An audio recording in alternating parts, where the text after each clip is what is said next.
Umulan pero tumakbo pa rin si WBA welterweight champion Manny Pacquiao sa Griffith Park sa Los Angeles, California kaninang umaga.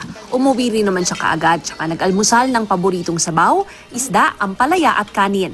Kasabay ni Manny kumain ang matalik na kaibigan at head trainer na si Buboy Fernandez na aminadong kinakabahan para sa laban.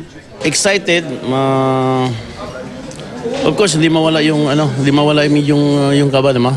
First time na lalaban tayo sa Las Vegas na tayo yung head coach. Kung ano man yung ipinakita niya doon sa Margarito fight, mas dinoble pa natin. Tsaka yung sa Matisi.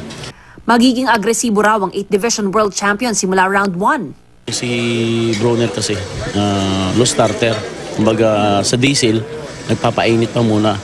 So sa game plan natin, sasagasa tayo ng maaga. Tayong papasok kasi pag hinintay natin si Broner, paglalaroan tayo noon. Sumaglit si Pacquiao sa gym ng tanghali para sa mabilis na workout. Binigyan niya ng espesyal na MP boxing shoes ang sparring partner niyang si Arnold Gonzalez. Nag-meet sina Pacquiao at Coach Freddie Roach. Nag-small bag, heavy bag at speedball din si Pacman. Pinigilan na naman siya ni Coach Buboy nang magpumilit pang mag-jump rope. Pagkatapos ipinakita ng pambansang kamao ang katawan niyang handa na para sa laban. Final yan. Dito na. One time lang, winners. Dito na. Basta manalo tayo convincingly.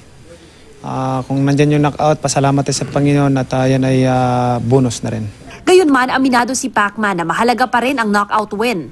Very important to me because it's a challenge because this is my first fight and at the age of 40, so very challenging to give my best. You want to show that you get better after 40? Yeah. Life begins at 40. Exactly. Ito na ang opisyal na huling training day ng pambansang kamao at papunta na ng Las Vegas ang buong Team Pacquiao. Hinahanda na rin ni Manny ang katawan niya dahil maulan din at mas malamig pa raw sa Las Vegas dahil winter ngayon. Alas 3 ng hapon umalis ang convoy ni Pacquiao sa Los Angeles papuntang Las Vegas. Kasabay ni Manny sa sasakyan ang misis na si Jinky at bunsong si Israel na may hawak pang Philippine flag. Pagdating sa MGM Grand alas 8:30 ng gabi oras sa Amerika, dumiretso si Manny sa grand piano at tumugtog. Ang mga kalsada ng Las Vegas punong-puno na ng posters ng bakbakang Pacquiao-Broner. Sa MGM Grand, may boxing ring pa sa gitna ng lobby. Mula rito sa Las Vegas, Nevada, Mav Gonzalez, nakatutok, 24 oras.